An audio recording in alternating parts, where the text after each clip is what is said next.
I'm Lindsay Love from the Office of Undergraduate Academic Affairs, and I'm here with two colleagues today who will now introduce themselves. Hi, I'm Megan Sandbury. I'm the Associate Director for the Office of Undergraduate Academic Affairs. And hi, I'm Jorge Teruquina. I'm the Associate Chair for Educational Policy at the Department of Modern Languages and Literatures. All William & Mary students are required to demonstrate proficiency in a foreign language at the 202-203 level at William & Mary before they graduate. Some students will have this completed and may want to study language. Others will need to complete their proficiency. So let's start by talking a little bit about modern languages at William & Mary and what that means for the incoming class of students.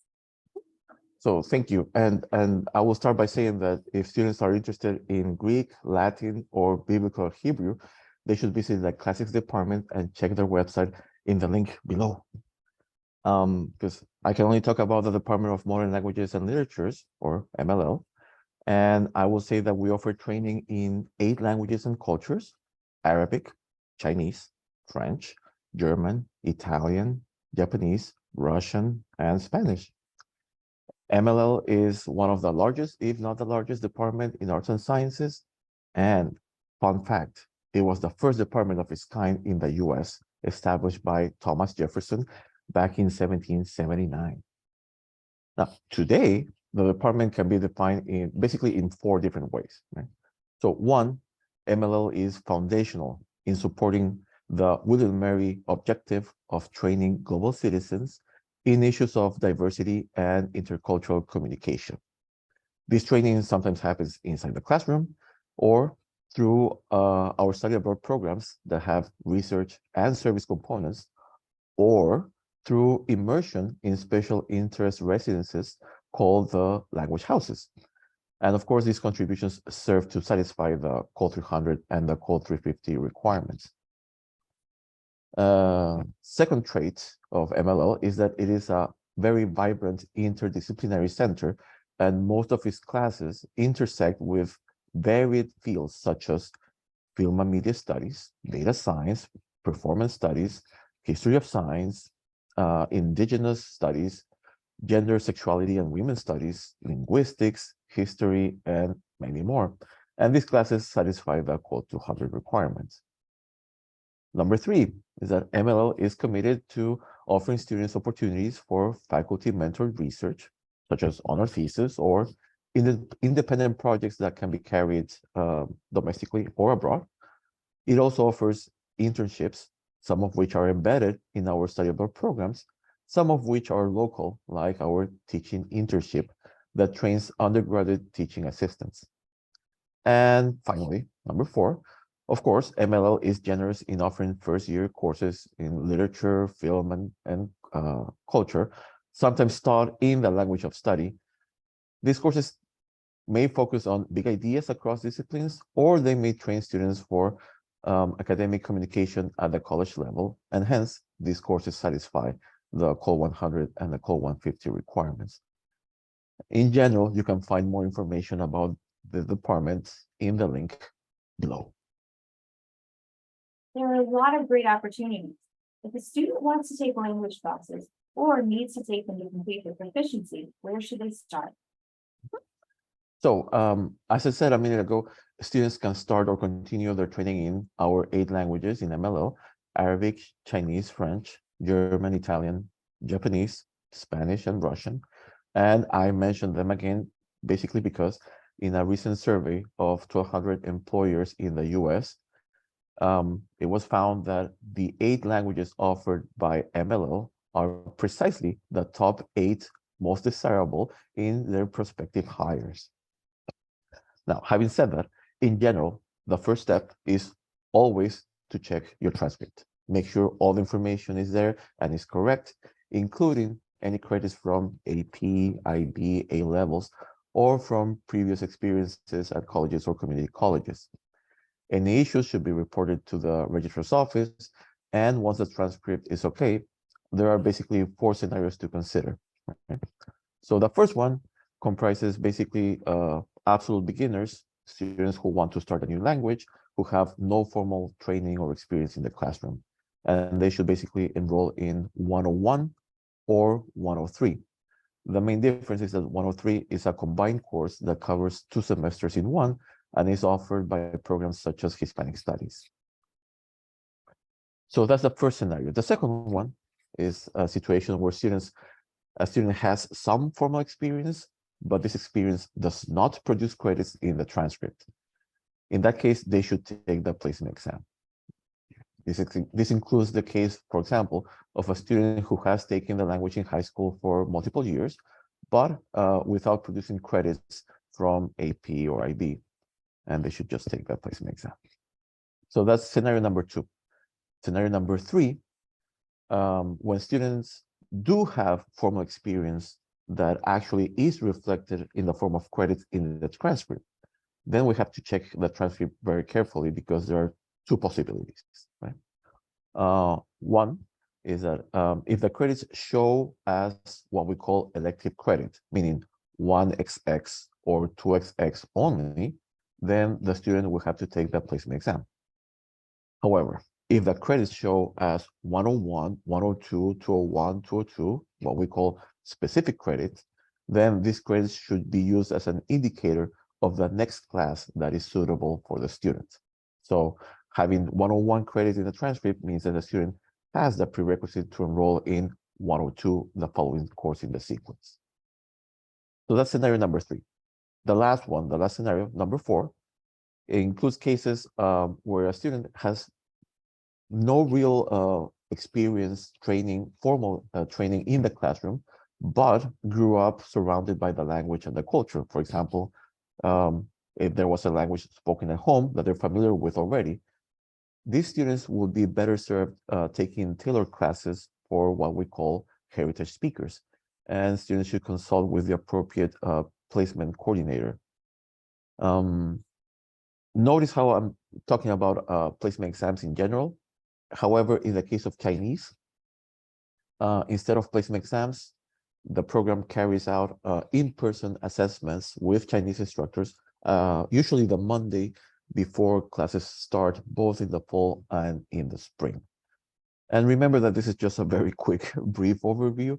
For more details, students should very carefully read the MLL website for placement, and you can find the link to that in the box below. Wonderful. So what if a student starts at William and Mary and then plans to take a part of their proficiency courses elsewhere and transfer them back to William and Mary? So I think it's important to remember that, like with all the other components of the core curriculum, where it's Core 150, 400, or the math proficiency, once students start at William and Mary, the expectation is that they will fulfill the language proficiency requirement at William and Mary, usually by taking the 202, 203 level or higher. Now, for the previous courses in the sequence, if students plan to take any of these classes or in any discipline or field, for that matter, elsewhere during summer, for example, at a college or a community college in their hometown, these will always transfer back as elective credit, meaning 1XX, 2XX. And this is a campus-wide rule. Unfortunately, as elective credits, these courses will not serve as a prerequisite for more advanced courses. Hence, students will have to take the placement exam upon returning to campus. They will retain the credits earned, but they will have to take that placement exam. And for more information about this, students can consult the section in the course catalog titled Studying Away from the University After Matriculation. Now, there's also the case where students may plan to study a language during study abroad. In that case, they should make sure to follow the guidelines offered by the Reef Center in their website and by MLO in their website and discuss this issue before going abroad. You can find the link to those in the box below. Great. So you've mentioned the placement exam, so let's talk a little bit more about that next. And the first question is it possible to satisfy the foreign language proficiency by getting a specific score on the placement exam? Unfortunately, the answer is no. No score in the placement exam will fulfill FLP.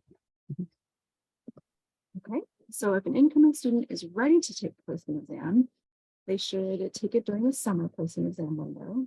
And they can refer to the MLO website, College Studies, and the Tribe Guide to see when the placement exams are due, and keep that date in mind. But things sometimes happen over a busy summer, so how should they proceed if they happen to miss the deadline? Now, of course, meeting the deadline is always to the advantage of the student because it will allow them to register for classes at the first available chance. Of course, summer is tricky, and in the case of a missed deadline, the placement exams will become available again after the first registration window, and students can take them before meeting with their premier advisors and even through the ad-drop period. That's totally fine. The only issue at that point will be seat availability. And again, just a proviso, just a reminder that in the case of Chinese, placement exams are actually an in-person assessment, usually carried out during the Monday right before the semester starts. And for all information about the placement exam, you can always check the MLL website for placement and check the link below. Great. Now, I know that if a student takes a placement exam and places at 202 or higher, that they won't necessarily be permitted to register for a 100 level course, even if they don't quite feel ready for the 200 level. And there could also be students who are brand new to taking a college level language course and they're pretty nervous to enroll. So what recommendations do you have for these students? I think we can all agree that the experience of starting college life can make anybody nervous, right? There's the process of adjusting to living on campus, being responsible for your own time and schedule, a lot of things. And this also includes taking college level classes for the first time in any field or discipline, right? Now, students should always remember that rankings always praise William and Mary for undergraduate teaching. So all classes on campus will offer challenges and be geared towards student success. Now, this is certainly true at MLL, since William Mary prioritizes training global citizens who can understand diversity at a local and global scale. Then students can walk into a language class with certain expectations, such as assuming that our classes will be designed to promote a very dynamic and productive cultural and linguistic experience. Having said that, in general, students should be ready to own their education and take advantage of all the possible resources available on campus. For example, the William Mary Tutor Zone.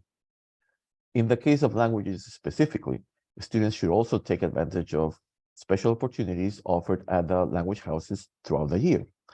And students should always feel free to talk to their instructors during office hours, as they may be able to suggest specific strategies for your success or mention other resources available on campus. Now, in general, though, as your premier advisors will probably tell you soon, it is important to understand that your college experience will depend largely on your individual decisions. This means that, it is to student advantage to read syllabi very carefully and understand expectations in each of the classes. It's also important to cultivate study habits that are sustainable and healthy, and that students should expect to be doing academic work on a daily basis. More importantly, perhaps, is the idea that students should own and be responsible for their own education. And of course, this includes being able to monitor one's own progress and, whenever needed, reaching out to the instructor to ask for help earlier rather than later. Yeah, that's great advice for all the classes that students will take at William and Mary too. So is it possible then to take the placement exam more than once? So the short answer is yes. Placement exams are like snapshots. So they calculate student performance at a specific moment in time. So they are a great tool to help students determine the class that they should take at a specific moment. Now, this means, of course, two things, right? One, the placement exam is meant to be a realistic assessment of a student's linguistic level. So while it does make sense to do some reviewing before taking the placement exam, an intense week-long cramming of your old textbook will probably not lead to a realistic assessment. So just keep it real. And number two, if considerable time lapses between the moment the student takes the placement exam and the moment they actually take the language class, that snapshot might not be accurate anymore. So in general, we consider placement scores to be valid for 1 year. After that, we recommend retaking the placement exam, and students can just reach out to the appropriate placement coordinator in each language program. Their contact information appears in the MLL website for placement, and you can check it in the link in the box below. Thank you for that information. So for students who have already met the requirements for the FLP, what other things could they get involved in relating to languages in their first year? That's a great question. Thanks for asking. Actually, there are plenty of opportunities, and first thing that comes to mind is the fact that first-year students can always take MLL courses that fulfill Call 100 or Call 150, most of which are in English, but some of them are offered in French and Spanish, and they serve as amazing first-year experiences. Sometimes first-year students can also choose from several courses, such as advanced grammar courses, courses with global scopes, courses that combine multiple disciplines, etc. Enrolling in these classes is great because it introduces students to everything that MLL can offer. For example, by taking these classes, students can learn about the immersion experience of living in our language houses with a young international fellow brought from abroad as a cultural ambassador. They can also learn about different opportunities to do individual research, or to join research labs, or to become graders, or to participate in our teaching internship and become teaching assistants.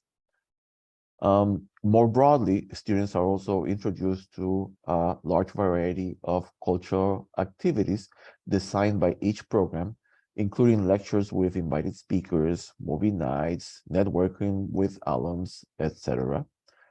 And students will also realize that most students in MLL are actually double majors who combine training in a language and culture program with multiple different paths, including biology, psychological sciences, neuroscience, business, government, international relations, environment and sustainability, history, etc. On a more practical side of things, right, it is also worth mentioning that incoming students taking more advanced classes, even during their first year, get a distinct advantage as global citizens in the making, but also as highly desirable prospective hires once they graduate. In the survey that I mentioned a couple of minutes ago, among 1,200 employers in the US, 9 out of 10 stated that they relied on employees with skills in languages other than English.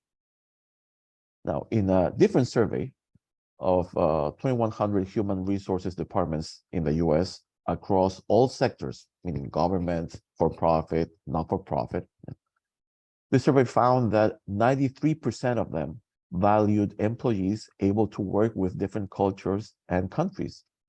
Moreover, it also found that 66% of them explicitly included skills in a language other than English as part of their hiring processes. So basically, getting involved in MLL classes as early as possible leads to a very rich, challenging, and meaningful academic and human experience, and hopefully to a promising future as empathetic global citizens and highly desirable prospective hires across the professional spectrum. Thank you so much for answering all of our questions today. If anyone has any additional questions, you can reach out to the OUA by emailing us at academicaffairs@wm.edu. Thank you.